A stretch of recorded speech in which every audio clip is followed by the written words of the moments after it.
This, my friends, is the new H1, a super exciting ITX vertical chassis from NZXT that promises to streamline the whole small form factor experience and remove the usual hurdles when it comes to building something small but powerful. The case is just 13.6 liters in volume and is very close in size to my Corsair 1, and since I have to return this wonderful machine, the H1 here is with perfect timing as I will be building myself a new gaming station that should hopefully satisfy for the next few months. Now, what makes the H1 so special is that you're not just getting the enclosure, you're also getting a 650 watt SFX gold rated power supply, you're getting a 140mm all-in-one cooler, you're getting a riser cable for the GPU, which is PCI Gen 3, and one of the easiest assembly procedures you can experience in this size category. So that is why the price of $349 appears to be quite steep, and there's definitely a premium applied on top of that, but purchasing equivalent parts separately is not that far off in terms of your case, the power supply, but also finding affordable 140mm all-in-one coolers is challenging. So if you substitute for quality 120mm all-in-one cooler instead, the price definitely will drop. What I'm trying to say here is that let's not discount the H1 because of its price alone, because it's actually quite competitive and reasonable when you look at it from a macro level, especially because you get 3-year warranty on the case and the all-in-one cooler and 10 years on the power supply, so there's definitely some confidence in that.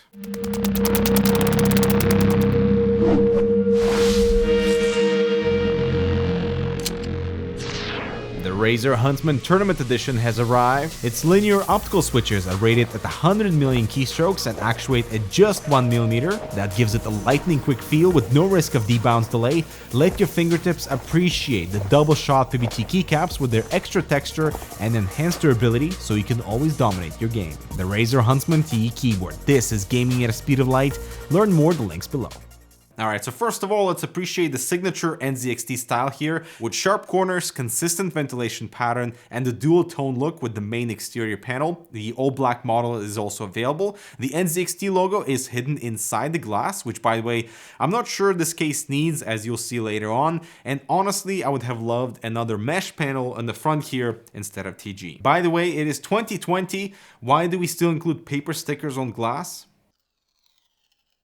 Come on! Also, I really do not appreciate the removal of the second USB 3 port on pretty much all NZXT cases. Why? It's using the same 19-pin connector you plug into your motherboard, so why do we only get one? A Type-C Gen 2 is definitely always welcome, but it's not a replacement, and especially here where the motherboard I/O is not easily accessible. The build quality of the H1 is alright, it's all mainly steel, but with a plastic frame for the base, which might prevent scratches. And so here's what I'm thinking for this build. A Z370 motherboard with a perfectly capable 9600K overclocked to 5 GHz, an RTX 2060 Super from Zotac, not because of the size, but because of the power, and this gorgeous Dominator Platinum memory that matches the whole interior color scheme and is rated at 3600 MHz. The interior access is all tool-free. You pop off the side panels that sit on pins and slide the main metal cover from the top that is on the rail system to simplify the whole procedure, and all of our compartments are nicely divided with their own airflow chambers, so there shouldn't be mixing too much between the main AIO and your GPU on the other side. So the entire installation is pretty straightforward, as the radiator plus fan are on the swivel bracket that reveal full access to the main area. Even though this section is quite tight, you can reach all sides of the motherboard, and I love how the PSU cables, all of them are already pre-routed and are short enough too, so this part of the assembly was the quickest. We also have a combo front panel connector that I appreciate, with an adapter included if you need to split them up, and I'm actually surprised at this part where the fan and pump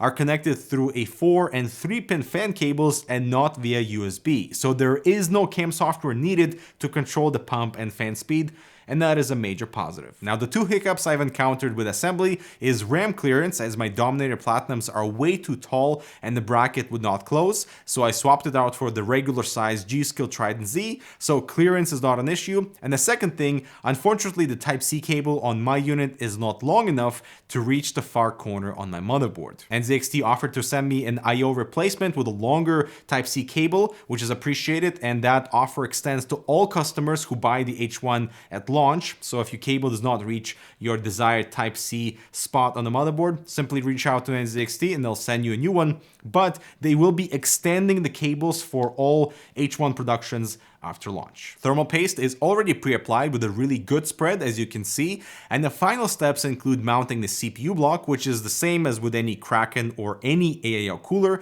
compatible with both AMD and Intel sockets. And even after everything is in place, you can still access anything on the motherboard when you bend the tubes out of the way. Plus, the lack of cables makes this one of the cleanest ITX systems I've worked with, because the power supply is fully modular with thin cables. Now, as for storage, there's an SSD cage below the PSU with 2 slots, meaning there is no 3.5-inch drive capacity inside the H1, and I don't consider that to be a negative. The last thing to do is plug in the riser cable and our graphics card with 2.5-slot GPUs supported, because we have enough width, and cards up to 12 inches can fit in this compartment. Even my massive Aorus RTX 2060 fit no problem, which is quite a surprise. So you can 100% build a powerful system, as the 140mm all-in-one is plenty capable, plus we have ventilation on both sides. On the right is our GPU with about 2 centimeters of clearance away from the side panel and filter. I would guess a blower style card might be actually better in this environment, while on the left is our 140mm exhaust through the AIO, so the 2 airflow sections don't really mix much, plus we have the exhaust through the power supply,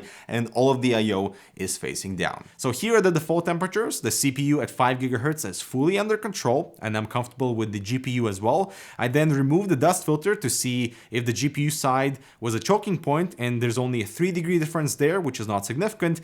But removing all panels from the enclosure reveals a different story. Not so much for the CPU, which is surprising, but the temperatures on the 2060 Super simply just dropped. And that is kind of disappointing given the entire mesh exterior basically, but at least noise is a surprise as well. So at 1400 RPM on the radiator fan and GPU at 68% fan speed, the system is whisper quiet, and there's definitely more power in the fan if you need extra cooling, but that really kills the silent factor.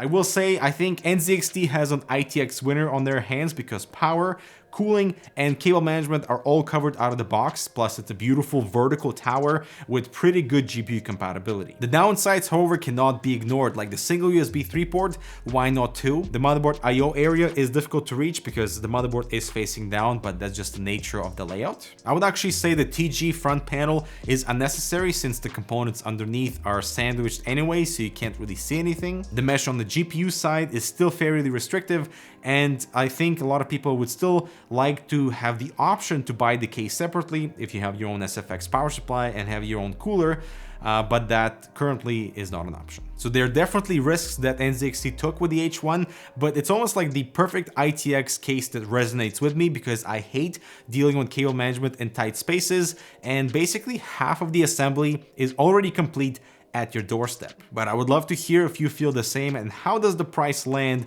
on potential ITX customers. I think it's fairly competitive, especially given the full small form factor market, but then again, it's not like the smallest enclosure, and I think they could have been some optimizations done in size, but it is very tall because you need so much extra room for cables to go in and bend, like the display port cable, for example, like it takes up that much room. So definitely optimizations maybe with the H2, but I'm still very happy with the H1. All right, guys, I'm Dimitri. Thanks so much for watching.